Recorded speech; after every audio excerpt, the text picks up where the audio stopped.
VSCC 24 news, सच के आगे कोई नहीं। पंचमहल जिले के शहरा तहसील के पालीखड़ा गांव में आज क्षत्रिय करनी सेना के राष्ट्रीय अध्यक्ष डॉक्टर राज शेखावत जी आमंत्रण यात्रा लेके पहुंचे थे। क्षत्रिय करनी सेना के राष्ट्रीय अध्यक्ष राज शेखावत सर यहाँ उपस्थित है। यहाँ स्नेह मिलन कार्यक्रम में आप उपस्थित हुए, क्या कहना चाहिए? आमंत्रण यात्रा है ये मेरी। 22 दिसंबर 2024 के रोज गुजरात अहमदाबाद में दोपहर 1:50 पर क्षत्रिय एकता महासम्मेलन का आयोजन है। उसके लिए आमंत्रित करने आया हूँ मैं मेरे क्षत्रिय भाइयों को, बहनों को, बुजुर्गों को और जो भी हैं, जो हमारे समाज के जो हैं व्यक्तिगण, उनको मैं आमंत्रित करने आया हूँ। ये जो आयोजन है वो क्षत्राणियों की अस्मिता पर हमला हुआ था लोकसभा के बाद, फिर ये पगड़ी पे भी हमला हुआ था और अभी कुछ समय पहले ही मेरा जो व्यापार है, मेरी जो कंपनी का लाइसेंस है, वो गुजरात सरकार ने रद्द किया। नहीं, प्रहार पे प्रहार लगातार गुजरात सरकार क्षत्रियों पे किए जा रही है। उन प्रहारों को रोकने के लिए लोकतंत्र में हमारे पास एकता ही शक्ति है। तो हम क्षत्रियों, क्योंकि 31% क्षत्रिय सरकार के रिकॉर्ड में बोलते हैं, तो 31% क्षत्रिय है इस गुजरात में, तो शक्ति सबसे बड़ी हमारी है।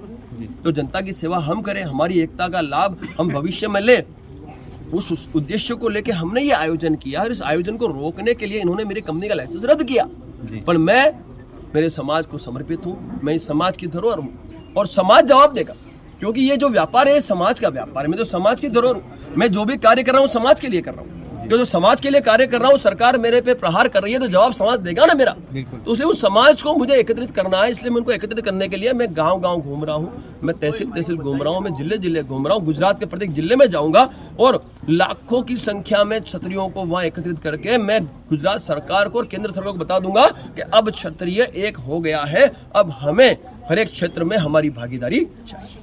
जी, अगर उस सरकार आपका जो भागीदारी वो नहीं मानेंगे तो आप क्या करेंगे? मैंने क्या कहा, जितनी भी राजनीतिक पार्टियां हैं वो जातिगत समीकरण के आधार पे ही हर क्षेत्र में वो भागीदारी देती है। ये इतिहास गवाह है, आजादी से आज तक यही हुआ है। तो जब जातिगत समीकरण हम स्थापित कर देंगे, 31% क्षत्रिय यदि हम एक मंच पे ले आएंगे, तो साहब क्या उन्हें सत्ता में नहीं स्थापित होना? जो पार्टी हमारा विरोध करेगी, जो पार्टी हमारे साथ अन्याय करेगी, जो पार्टी हमारे अधिकार नहीं देगी, उस पार्टी को हम सत्ता में नहीं रहने देंगे। ये कान खोल के सुन ले, क्योंकि क्षत्रिय वही है जिन्होंने अखंड भारत की रचना की। हम वही क्षत्रिय जिन्होंने 567 रजवाड़े समर्पित किया, तभी अखंड भारत बना है। तो हमारी गौर उपेक्षा हम बर्दाश्त नहीं करेंगे। हमारी एकता हमने स्थापित कर दी है। आपने विभाजन किया था ओबीसी का, ओबीसी सामान्य श्रेणी बख्शी पंच, क्यों? क्षत्रिय क्षत्रिय, चाहे ओबीसी में आए वाला क्षत्रिय वो भी क्षत्रिय है, बख्शी पंच का भी क्षत्रिय और सामान्य श्रेणी का भी क्षत्रिय। क्षत्रियों को एक जाजम पे लेके आ रहा हूँ, एक मंच पे ला रहा हूँ, रोटी व्यवहार करवा रहा हूँ, ताकि हर क्षेत्र में मेरा क्षत्रिय समाज अपना भागीदारी सुनिश्चित कर सके। अब क्षत्रिय समाज को साथ में लेके जाए तो उस SC ST भी उसको साथ में अरे आप समझे नहीं सर, मैं आपको समझाता हूँ। जब रियासतें थी तो ये रैयत हमारे साथ थी। हम क्षत्रिय, हम सब के सब हमारे। आपने भाई पार्टियों ने यही तो किया, हमारा विभाजन कर दिया। बाकी एक समय था जब रियासतें थी, रजवाड़े थे, तो ये सब साथ थे। चाहे सामान्य श्रेणी का व्यक्ति हो, चाहे अनुसूचित जाति हो, जनजाति हो, चाहे अल्पसंख्यक हो, सभी क्षत्रियों के साथ रहे हैं, इतिहास गवाह है।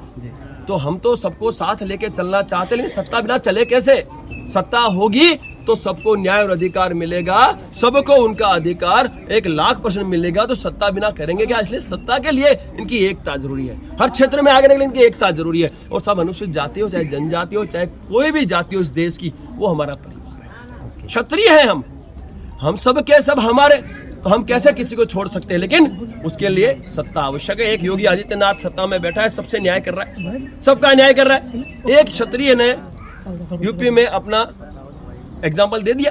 तो मैं जनता से कहना चाहता हूं, जब भी कोई बड़ी घटना होती है तो लोग क्षत्रियों को याद करते हैं। आपने देखा होगा, सोशल भर जाता है, क्षत्रिय यहाँ होता तो ये घटना नहीं होती, चाहे वो कन्हैयालाल हो, चाहे हमारा किशन भरवाड़ हो, चाहे जो भी XYZ घटना हुई हो।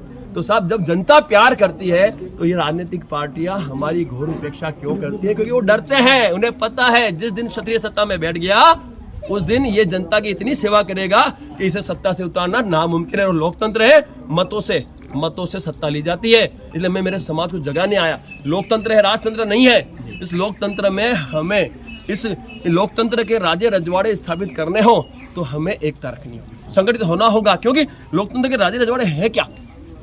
ग्राम पंचायत, तालुका पंचायत, जिला पंचायत, विधानसभा, लोकसभा, राज्यसभा, ये लोकतंत्र के राजे रजवाड़े हैं और यहाँ स्थापित होने के लिए हमें युद्ध नहीं, हमें चुनाव लड़ना होगा, हमें कैडर तैयार करना होगा, हमें क्षत्रियों को एक करना होगा, रोटी व्यवहार करवाना होगा और समस्त जितने भी देशवासी हैं वो तो वैसे भी आपके साथ है, उनको साथ लेके चलोगे तो सत्ता में आपको बैठने से कोई रोक नहीं सकता। इसलिए हम जो कर रहे हैं वो हमारे जो क्षत्रिय समाज है उन समाज के उज्जवल भविष्य के साथ साथ देश की जनता का उज्जवल भविष्य भी हम सोच रहे हैं, क्योंकि सरकार के पास योजनाओं की कमी नहीं है, बहुत योजना है, लेकिन वहां सही व्यक्ति, एक क्षत्रिय धर्म निभाने वाला, छात्र निभाने वाला व्यक्ति बैठ जाएगा तो युद्ध स्तर पर योजना का लाभ समाज को मिलेगा, देश की। ओके सर, PSCC के साथ जुड़ने के लिए धन्यवाद। Thank you sir.